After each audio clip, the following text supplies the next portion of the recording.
Hi guys, welcome back to another video, and today I would like to talk about one of the greatest rivalries in Fortnite history. So in Chapter 6, Season 1, we ended up getting this item called the Typhoon Blade, and it was absolutely broken at launch.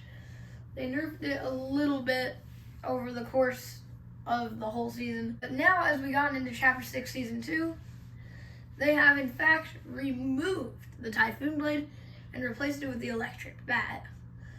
Now these two are basically the same thing, however, have a couple differences that make one way better than the other. Let's start with the fact that, yes, you can basically the same thing with them. You get rush attacks sort of similar to Nitro Fist or the Infinity Blade.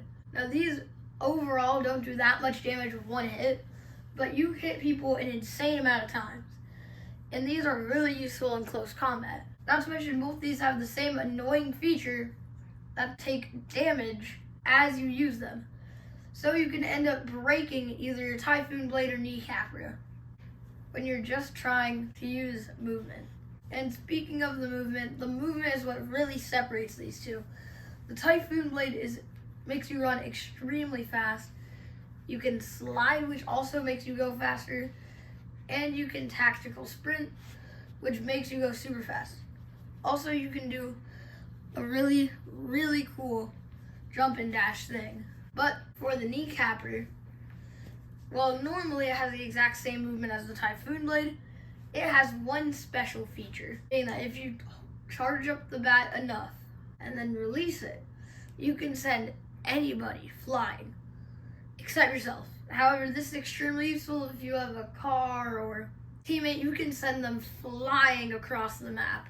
And if you're fighting an enemy that you don't want to fight, you can just hold the Kneecapper and hit them, and they will fly far away.